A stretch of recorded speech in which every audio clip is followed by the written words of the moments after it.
Hello everyone, we are back with Sage, and the first game of this session was a very simple one called Meander Land.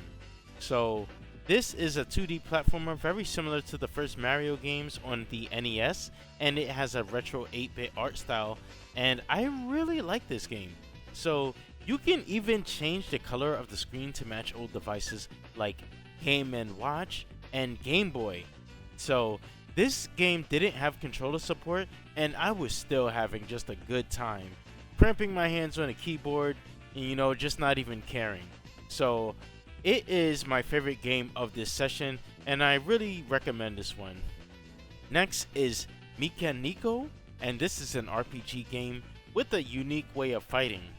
You have to quickly react to enemies' attacks to evade damage, and you can use your mouse to point and click on the recolored enemy attacks to refill your meter. So your meter is like your stamina bar basically, and you need to keep it filled so you can attack. So I enjoyed this game, and I remember playing it at a previous stage, although I just didn't have too much fun with it this time, as I was just using that keyboard and mouse moving around clicking and stuff, and I just kept accidentally clicking out of the screen. So I just, I had a little rough time playing it. But the game is great. I do remember, like I said, I played this at a previous age, and I remember just having so much fun with it. So I definitely recommend this one. Next is MF01 Aerostrike, and this is a shooter game that has you controlling an aircraft. You can use a controller in this game if you want, or you can use the keyboard and mouse. Both of them feel very comfortable. So this looks like a Metroidvania game where you explore different rooms to gain new power-ups so you can get access to new areas. So there's even docks in every few rooms so that you can save your progress and refill your health, similar to the Metroid games.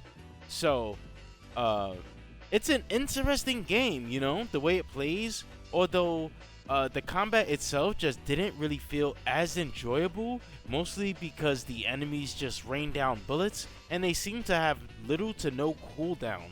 So this game has a lot of potential, and I think you should try it out. Next is Mr. Shoot 'em Up Breaks Out. And this game plays like Pong, but with a twist. So you are this kid, and you have to shoot like a ball that's on the screen and make it ricochet off the wall to hit the blocks. Like Pong. So, in my honest opinion, it was so annoying to play. Like, I think it had controller support. I don't even remember, man. Like, I just did not have a good time with this game. It was just so boring. Next is Mr. Triangle Mania 2, another one of those games that feels like it's been around forever.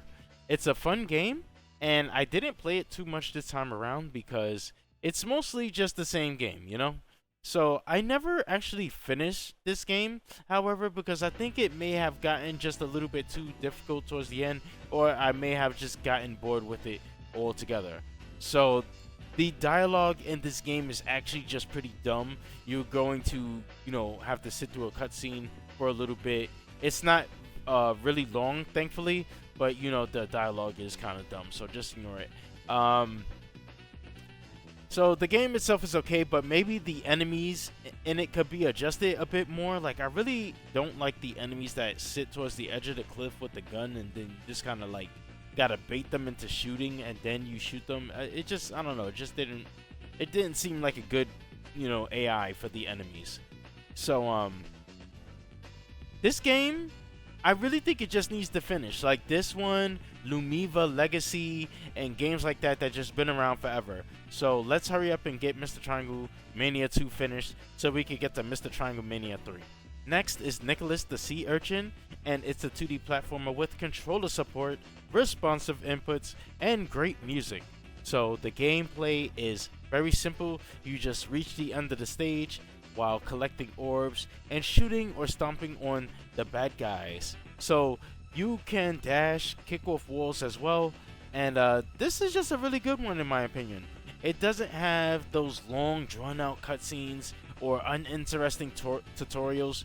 The gameplay is very simple, and it just teaches you how to play as you go along.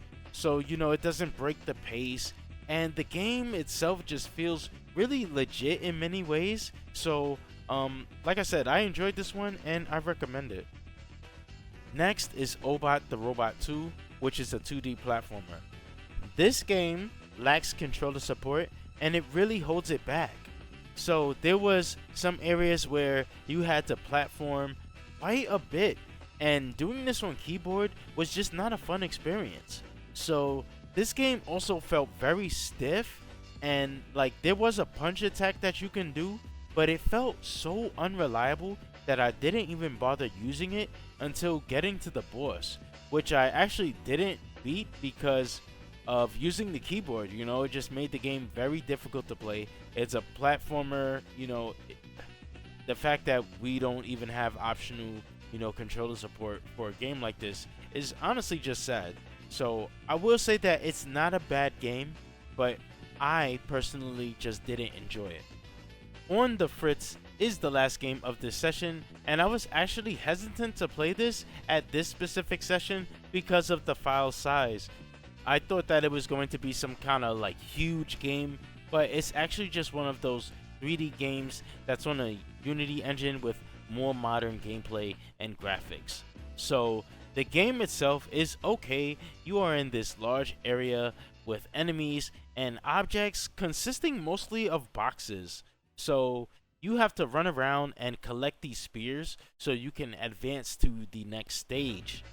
There are enemies here that will try to attack you, and you can use punches and kicks to attack them, and you can even use a pistol that you start off with.